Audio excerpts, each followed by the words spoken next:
Well, hi, everybody. It's another Conversations With, and today I'm delighted to have with me Robin Craver. Robin is the town manager of Charlton, and she has a terrific guest with her, and we're going to have a conversation about some exciting news for Charlton. So, Robin, why don't you introduce us to your guest? Well, thank you, Dick, and thank you for having us today. Oh, I'm delighted. I have Mary Monahan from Fuss & O'Neill has joined us, so we're excited to have her. It's part of a project that we're doing. We received a grant for a municipal vulnerability grant so that we can take a look at climate change and how that's affecting Charlton. So we'd like to talk a little bit today about what we're going to be doing with that grant money, and also how we're creating some priorities and taking a look at our future and how to maybe fund some of those priorities. Well, you know, I'm delighted to hear that, because as we're all aware, Charlton is a community that's growing, and that's the great news.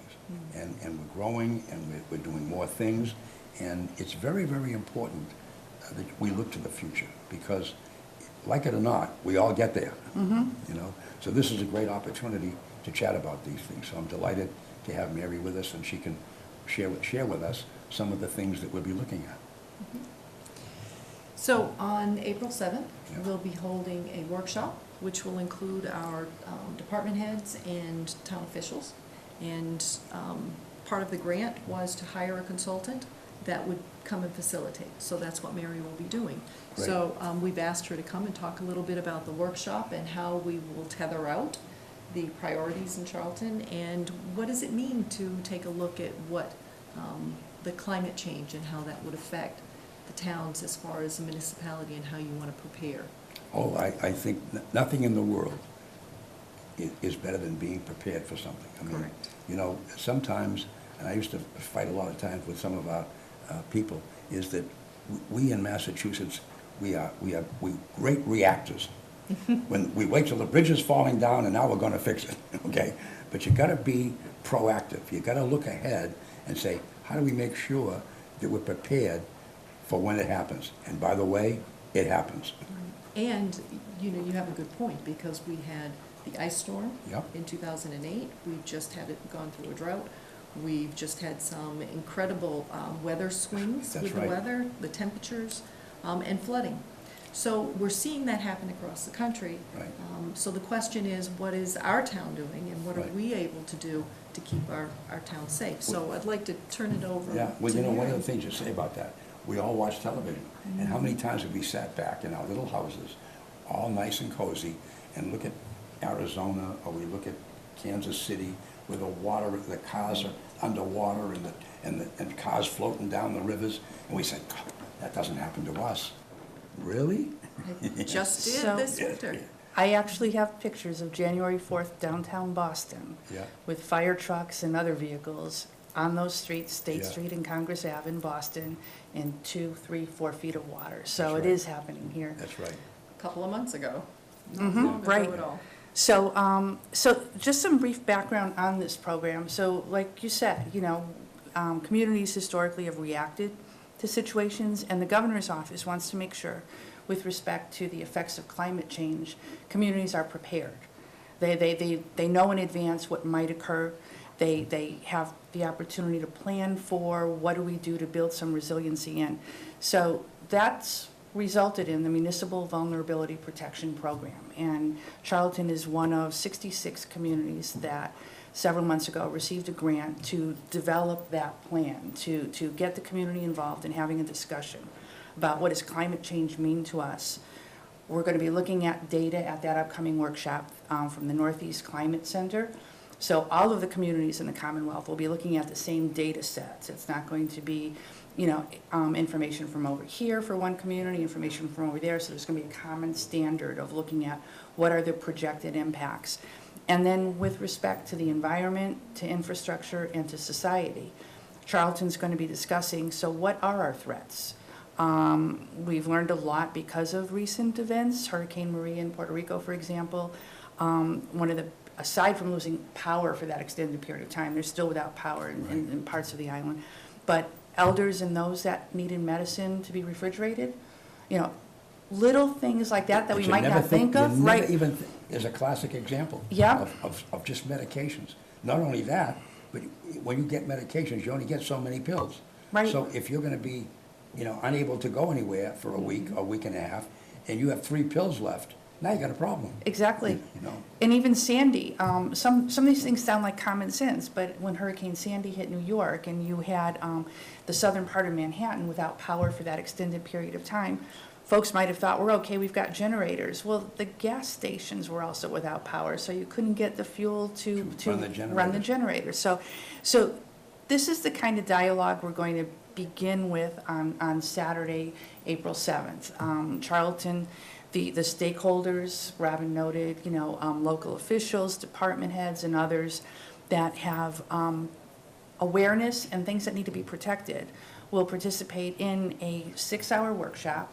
And we're going to ask them to contribute. What do they see as their concerns Some of with them, the like effects? police and fire, have tremendous responsibilities. Sure. You get a wire down and it starts a fire. Yeah. So that it's terrific to have them involved, because they have to share with all of us their issues. Correct. And what is very great about Charlton is that we've already started that process, and we've been doing that process as to if there is a catastrophe, what do we do? So we have a terrific emergency management director. We're part of a regional tri-epic, so we look at the programs regionally. In this past storm, we were ready and had been prepared for opening a shelter. So we're doing the things that we need to do to make sure all of our bases are covered, Yeah. and we're really appreciative to be able to look more closely at the climate issues and expand that. So Yeah. we know how to address when the electricity's out. Yep. But when we start looking at floods, when we start looking at roads That's that right. may Be disappear. impassable, yeah. Right. Where are those vulnerabilities? Yeah. Right, and like Robin noted, the town has a hazard mitigation plan effort in place, and that's, we're gonna have your EMD speak at this workshop to make sure that the town, sometimes local officials and department heads, they're not the first to brag about what we already are doing.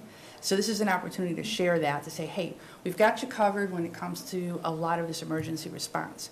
And where the MVP program gets a little bit different is we're gonna look longer range. We're gonna look at some of the other things, like what can we do in advance of, or what can we do to mitigate the effects?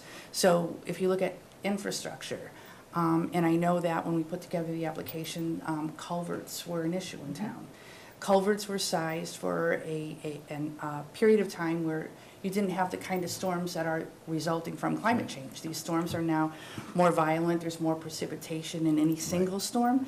So these culverts were sized to address lower rainfall events at any Yeah. one period in time. So looking at culverts is part of a long-term plan. Where do we find money, or if there's a road project going on, do we make sure we size the culvert now not to what it was, but to what it needs to be? What it could be. Well, you mentioned something, and it's interesting. Think of this, we got 3 ambulances in town, and that's great news. However, if you live over here, and there's water here, Right, he has to know how to get there. Correct. Because he can't go that way anymore. So little things like that, if somebody has an emergency, you'll be able to get to him. Sure. Just because his road's underwater, we gotta figure out a way to get to him. Yep.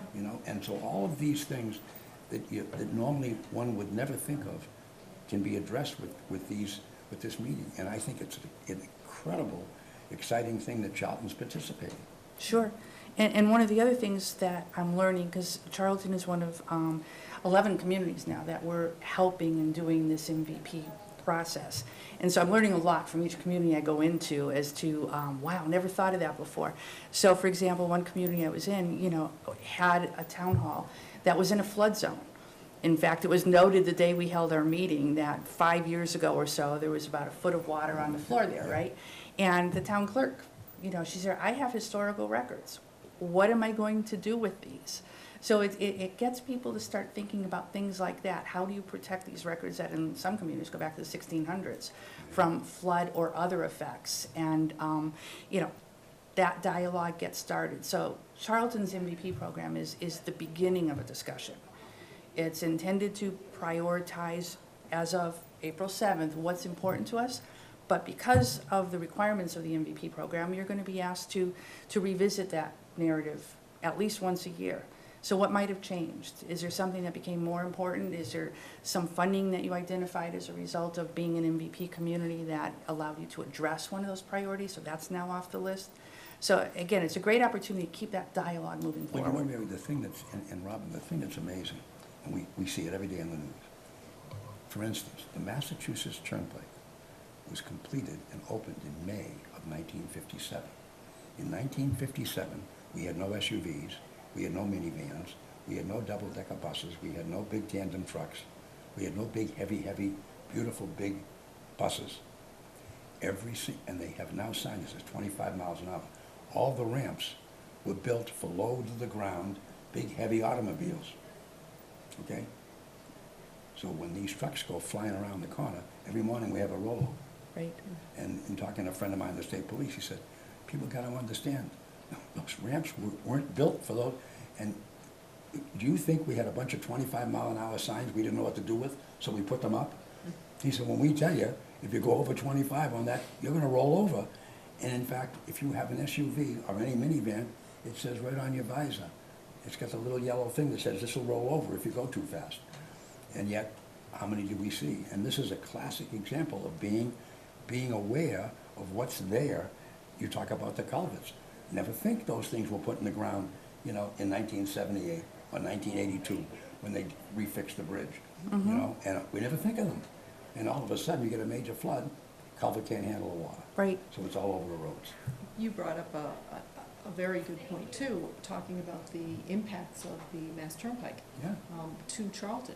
So I know you remember the blizzard of Oh, yeah. '78, Yeah. where people had gotten stranded up there and Yeah. they couldn't get off. So Charlton has particular issues that we need to look at on rescue.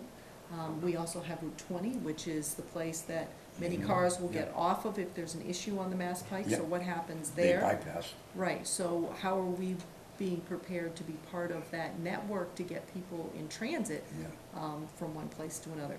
We also have a concentrated population at Mass Overlook, at the Masonic Home. Yeah, You know, what impacts of that and what might happen? that's right. We have Millennium Power Plant here That's in right. town. So we have some significant areas that we need to pay attention to Right. as far as if a hurricane comes through or a tornado Right. or something like that. Well, a lot of people don't realize Charlton is the second largest landmass city or town in the Commonwealth. We have, what, 45 square miles of land? 44. Yeah, and people don't realize how big we really are. Mhm. And we encompass a huge part of the Mass Turnpike. Right. In fact, we're the only town that has 2 rest stops Mhm. on the Turnpike. Right, okay. You know, Charlton East and Charlton West. Yep. And so, to your point, you know, and what if happens if you had a catastrophe up there? Right. Can we get it, what do we do with them? Sure, We gotta get them off, we gotta take care of them, what are we gonna do with them? sure. You know, and so, and they just, in fact, dedicated to the other day to that poor trooper, Clardy Pass, there's a little road that gets up to the barracks. Mhm. So that's about the only way you can get off, Right, or on, you know? And you gotta know where that is. Right. So the Highway Department will be part of this planning process, the police, fire, Board of Health will be part of the process, conservation as far as flooding and what's happening in our lowlands. We can see how just one of our roads has been wiped out Yeah. by, it's partly beaver, but it's Beaver, also yeah. partly because it's such a low area. Low So area. if we had a high impact rain or flood, you know, what other roads do we have public ways that are? That's right, that we're gonna vulnerable? lose. right. That's right. So do you want to talk a little bit about what we'll be doing that day and how we'll actually be Sure. doing that? And I also like that you mentioned that this is just a setup Mhm. for a longer process. Correct. So we received the grant for $15,000 to do the workshop and put the report Mhm. together and create our priorities. And then the next step would be, my understanding is that the governor just announced this week that he's putting $50 million into a bond bill, Right, which will assist towns who have gone through this process and have found some priorities that they like to do, correct. to be able to fund those. Right. So what's going to happen that day, and this MVP program is very prescriptive. So the grant that Charlton and 66 other communities received, there's a process that the Commonwealth of Mass has laid out, and it culminates in this community resilience building workshop, which is, in Charlton's case, it's going to be Saturday, April 7th. Stakeholders in the community have been invited to participate.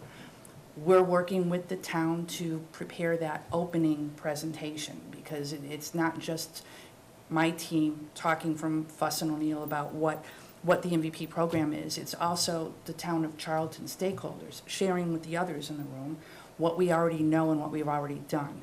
And then we'll go back to explaining what the MVP program is with respect to those three categories. So, I noted earlier, it's infrastructure, environment, and society.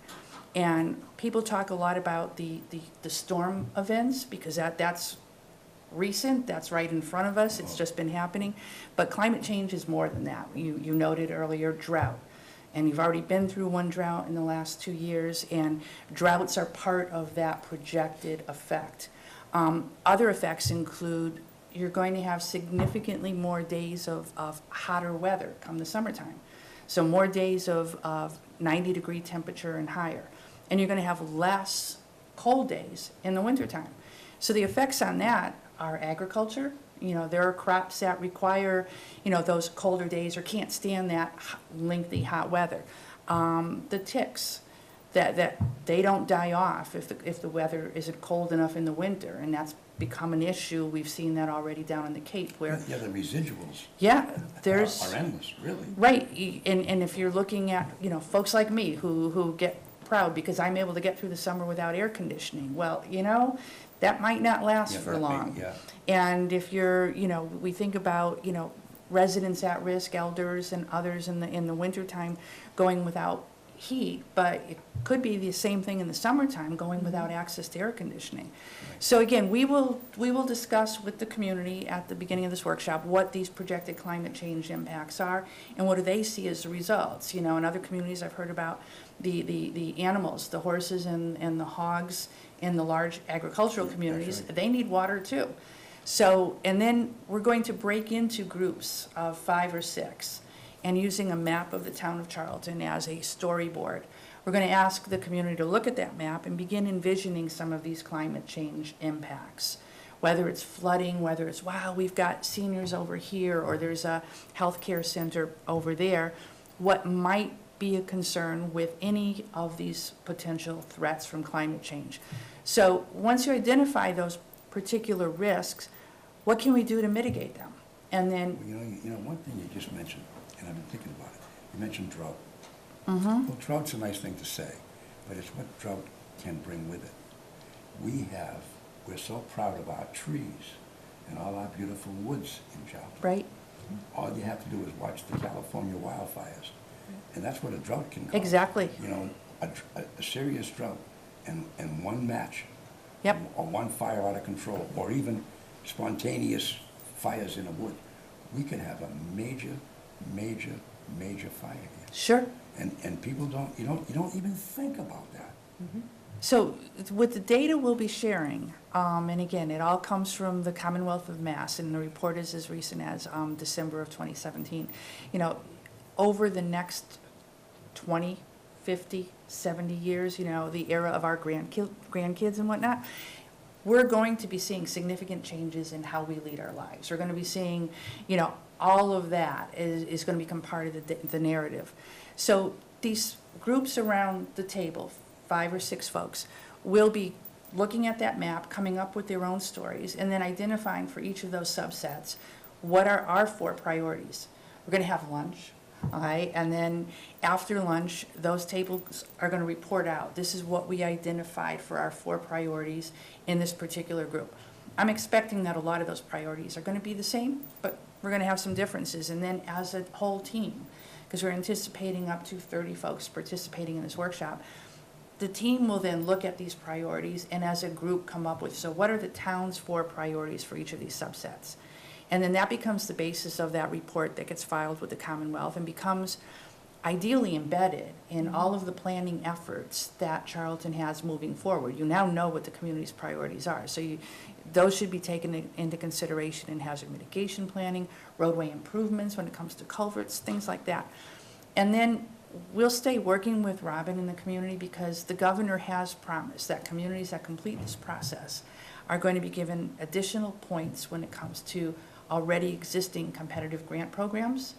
And their objective was to identify a funding program specific to MVP communities that they can access with respect to funding those priorities that they've identified. And it seems, as of Friday, the governor's proposed bond bill includes that $50 million in there for MVP. Well, you know, the other thing, Robin, what do we have, 8 or 9 lakes? Do you have quite a Yeah, few? we have a lot of lakes in this Mhm. community. And that's, you talk. Several dams. Yeah, and you Yep. talk about just the water itself. Sure. You know, with the heavy rain, Yep. what happens to those lakes? You know, and we have that issue. Sure. So we have a lot of things to be aware of that we maybe sometimes take for granted, and we don't even think about what could happen if.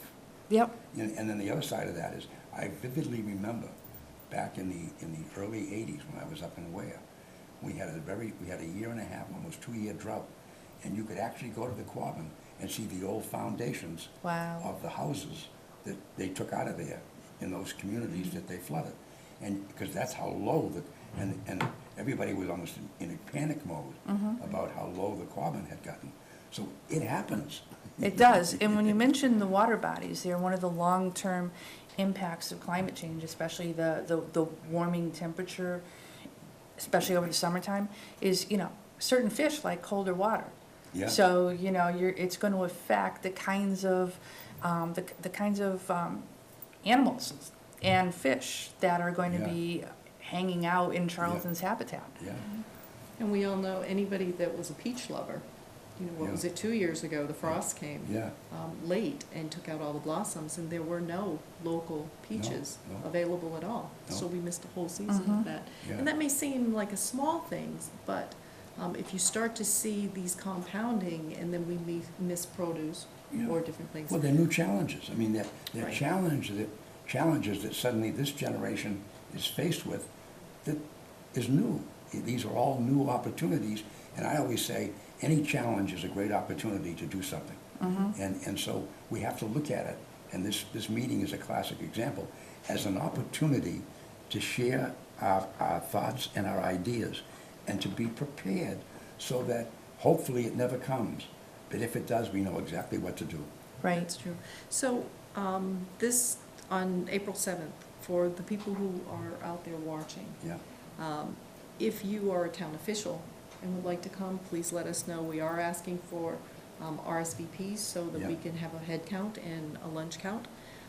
If you're a business in town and you have an interest in participating, especially if you're in a large business and you're trying to think about, you know, how you get your employees back and forth, and you have an interest in making sure that, you know, we're taking into consideration some of your needs, Yeah. we would love to have you join us. yeah, If you're from again, from a board or a committee, Yeah. certainly bring that perspective, because, you know, the wider breadth that we get looking at this as an issue, yeah. the more kind of thinking outside of the box Yeah. also that we'll be able to do. So we're looking for, again, it's the Yeah. infrastructure, it's the health and welfare Yeah. of the people in town, it's transportation, it's, you know, how do we make sure that you've got your medications and that your needs are met and you're safe. Yeah. Well, I would think, Robin, you mentioned it, the business community. We have some large manufacturing plants we here, do. fiber optic plants. And think about, they got their employees. They gotta stay in business. You know, so if we have a catastrophe, they need to be involved. They need to be prepared themselves, because now what do? Can we make sure we can stay in business? You know, how do we get our employees to work? What if we have a problem, we can't even get them home? Right. You know, now what do? So I would think that's important for them. And we could also say that what happened in Puerto Rico would never happen here, but how can you say that? And if No. it's long-term, I mean, Puerto Rico actually has people that are all leaving. So they're losing their workforce, they're losing right. their young people, and they're going out of town, off island Right. to find new opportunities. We Right. certainly want to keep our nucleus and our brain power and our youth here. Oh, yeah. I mean, there's no question. We have, you know, and you know, the area we didn't talk about. We have, what, 5 schools? We have the 3 elementary schools, we have Bay Path, and then just over the line in Dudley, we have our high school. So and they're down the road, you know. So just think about just the school system, you know, if they're in session. we gotta get the kids home, we gotta get them, you know, and all of those things that you never even think about, but they're real. Right. And especially if you go for an extended period of time without power. You know, one of the things that we've looked at in a number of communities, and a number of communities have already adopted things, are microgrids, where you have those campuses that, whether it's located at the police, fire, or town hall, where this is a place folks can go because there are generators, there's facilities in place to make sure that there's power, even if it's just to get warm and or cool or charge your cell phone. Yeah, but you mentioned, look, I lived for many, many, many years, and nobody ever had trouble getting a hold of me. When I was in business, I'd jump in a phone booth and call my office, anybody need me? Today, you can't go grocery shopping, and they're walking down the aisle with that phone in Yep. their ear. A classic example, and something you never think of. You lose power and you don't charge those phones, you're done. Mm-hmm. There's no, you've lost your communications. And so little things like that, and I don't, everybody's got them. And so think about what could happen if half your population, their cell phones are out. There's no way to reach them. That's a good point, because years ago, people had landlines. Hardlines, yeah. And it didn't take any No. electricity to No, be able to to use run them, those. And that's right. today, people are getting rid of their landlines. The Yeah. only thing they have is their cell phone. That's right. So if they're not able to charge that, you're absolutely right. Yeah. They're not gonna be able to get out. No, they can't communicate, they can't call anybody. If they need help, they're done, you know, unless they can run to their neighbors or somebody. Our reverse 911 Yeah. system would not work Would not because work, no, they can't. won't be Yeah. getting their And calls. I mean, there's a classic example that's so powerful, because everybody's got those things. Yep. You know, I always tell people, the most asked question in America today is, where are you? Yeah. Anyway. But it's April 7th, April 7th. It'll be here in the town hall, in the Right. senior center. right? We are asking people, again, to RSVP. You can call Okay. my office, talk with Kara, and she will put you on the list and make sure that you have a seat.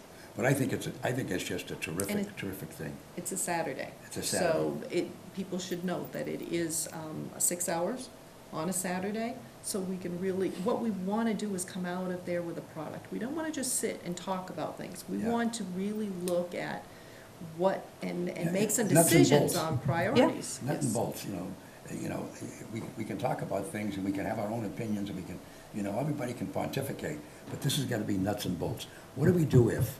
And if they say, well, that's not going to really happen in Charlton. Really? Yeah. You know, call the folks in California, see what they think to say about that. Right. Call the people in Puerto Rico and ask them how they're doing this week, you know. And what's great about how the program is set up is it requires the community to contribute to that discussion. And It's not not only done that, in isolation. You know, call Harvey Leonard at Channel 5, and he was on the other day, and he's been a weathercaster for 40 years. And he says, I have never in 40 years seen anything like what I'm seeing now. And the little, Cindy was on this morning. And the warmest it's going to get in the next week is 40. It should be 52 or 3. And she said, and looking ahead, I don't see anything over 40, even going in up to Easter, which is in April. And so it's real. And there it is, you know, and you don't have to go very far. But I think it's a great opportunity, you know, plus to be only one of 66 communities doing it, puts us in the forefront. You know, and Charlton becomes a step ahead and has a plan and has a workable plan. And I think that's what that discussion is. You indicated, Robin, with bringing all these different factions together to share their ideas and come up with a plan. And you mentioned the priorities.